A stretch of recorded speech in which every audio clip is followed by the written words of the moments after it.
अब मैं तुम्हें 16वां अध्याय पूरा पढ़ के सुनाती हूँ। ओम श्री परमात्मा ने नमः। 16वां अध्याय। उसके उपरांत श्री कृष्ण भगवान बोले, हे अर्जुन, देवी संपदा जिन पुरुषों को प्राप्त है तथा जिनको असुरी संपदा प्राप्त है, उनके लक्षण पट कहता हूँ। उनमें सर्वथा भय का अभाव, अंतकरण की अच्छी प्रकार से स्वच्छता, तत्व ज्ञान के लिए ध्यान योग में निरंतर दृढ़ स्थित और सात्विक दान तथा इंद्रियों का दमन, भगवत पूजा और अग्निहोत्र आदि उत्तम कर्मों का आचरण एवं वेद शास्त्रों के पठन पूर्वक भगवान के नाम और गुणों का कीर्तन तथा स्वधर्म पालन के लिए कष्ट, यहाँ पर लिखा परमात्मा के स्वरूप को तत्व से जानने के लिए सच्चिदानंद घन परमात्मा के स्वरूप में एक ही भाव से ध्यान की निरंतर गाढ़ स्थिति का ही नाम ज्ञान योग व्यवस्थित समझना चाहिए। गीता अध्याय 17 श्लोक 20 में जिसका विस्तार किया है। सहन करना और शरीर और इंद्रियों के सहित अंतकरण की सरलता, एक तथा मन, वाणी और शरीर से किसी प्रकार भी किसी को कष्ट न देना तथा यथार्थ और प्रिय भाषण, अपना उपकार करने वाले पर भी क्रोध का न होना, कर्मों में कर्तापन के अभिमान का त्याग एवं अंतकरण की उपरामता अर्थात चित्त की चंचलता का भाव और किसी की भी निंदनीय न करना तथा सब भूतों प्राणियों में हेतु रहित दया, इंद्रियों का विषयों के साथ संयोग होने पर भी आसक्ति का न होना और कोमलता तथा लोक और शस्त्रों से विरुद्ध आचरण में लज्जा और व्यर्थ चेष्टाओं का भाव, दूसरा तथा तेज, क्षमा, धैर्य और भार, भीतर की शुद्धि एवं विकास में भी शुभ भाव का न होना और अपने में पूज्यता के अभिमान का भाव, यह सब तो है अर्जुन देवी संपदा को प्राप्त हुए पुरुष के लक्षण हैं। तीसरा यानी कि अंतकरण और इंद्रियों के द्वारा जैसा निश्चय किया हो वैसे का वैसा ही प्रिय शब्दों में कहने का नाम सत्य भाषण है।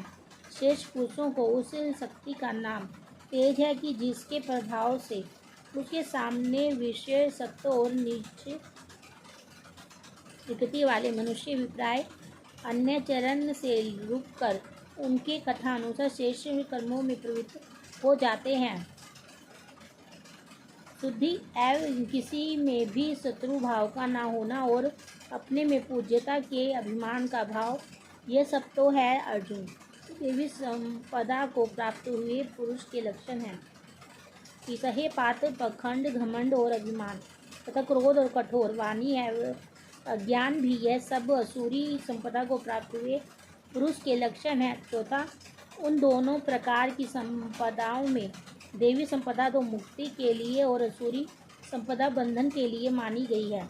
इसलिए हे अर्जुन, तू शोक मत कर क्योंकि तू देवी संपदा को प्राप्त हुआ है। पांचवा, हे अर्जुन, इस लोक में भूतों के स्वभाव दो प्रकार के माने गए हैं, एक तो देवों के जैसा और दूसरा असुरों के जैसा। उनमें देवों का स्वभाव ही विस्तार पूर्वक कहा गया है, इसलिए अब असुरों के स्वभाव को भी गीता अध्याय 13 श्लोक 7 की टिप्पणी देखनी चाहिए। विस्तार पूर्वक मेरे से सुन। छठा, हे अर्जुन, असुरी स्वभाव वाले मनुष्य कर्तव्य कर्म में प्रवृत्ति होने को और अकर्तव्य कार्य से निवृत्त होने को भी नहीं जानते हैं, इसलिए उनमें ना तो बाहर भीतर की शुद्धि है, ना श्रेष्ठ आचरण और ना सत्य भाषण ही है।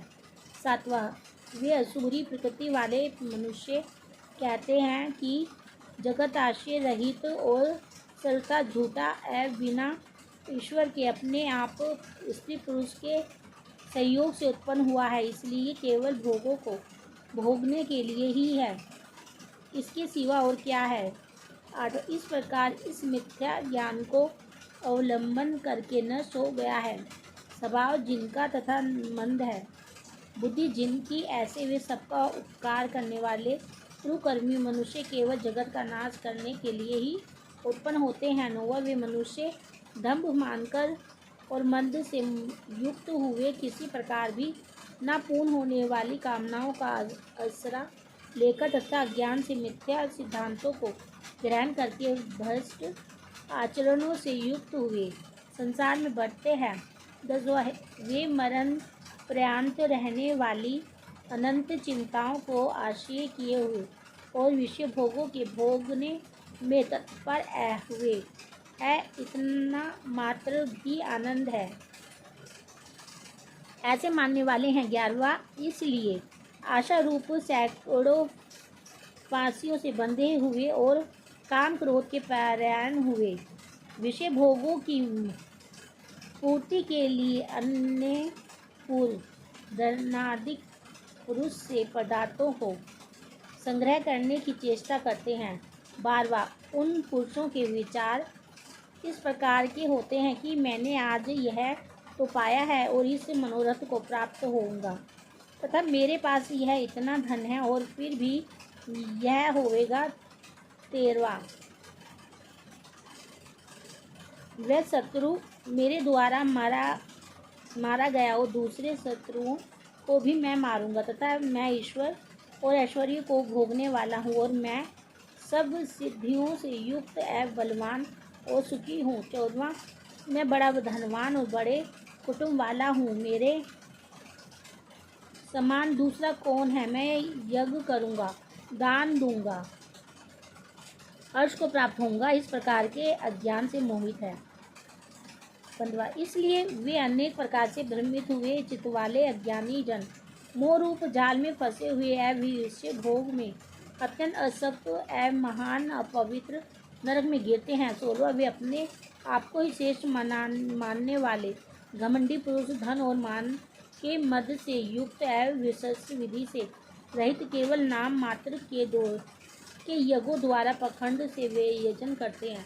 17वां, हे अहंकार, वे अहंकार बल घमंड कामना और क्रोधादि के पर्यान हुए एवं दूसरों की निंदा करने वाले पुरुष अपने और दूसरों के शरीर में स्थित हुए मुझ अंतर्यामी से द्वेष करने वाले हैं। 18, ऐसे उन द्वेष करने वाले पापाचारी और कुरुकर्मी नाराधामों को मैं संसार में बारंबार असुरी योनियों में ही गिराता हूँ, अर्थात शुकर कुकर आदि नीच योनियों में ही उत्पन्न करता हूँ।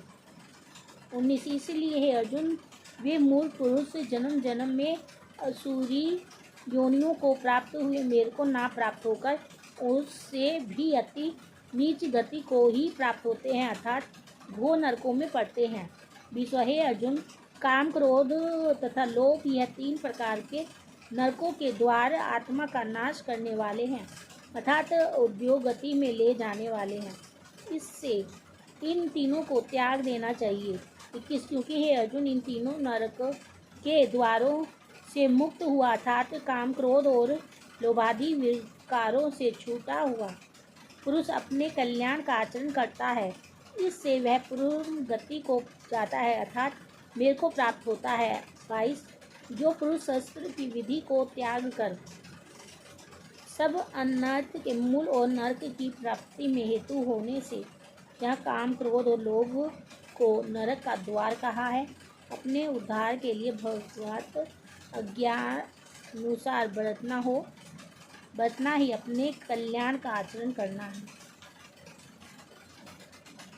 अपनी इच्छा से बरतता है वह ना तो सिद्धि को प्राप्त होता है और ना परमगति को, तथा ना सुख को ही प्राप्त होता है। 23, इससे तेरे लिए यह इस कर्तव्य और अकर्तव्य की व्यवस्था में शस्त्र ही प्रमाण है, ऐसा जानकर तू शस्त्र विधि से नियत किए हुए कर्म को ही करने के लिए योग्य है। इतनी श्रीमद् भगवत गीता रूपी उपनिषद एवं ब्रह्म विद्या एवं योग शास्त्र विषय श्री कृष्ण और अर्जुन के संवाद में देवासुर संपत्ति भोग योग नामक 16वां अध्याय संपूर्ण। जय भगवद गीता।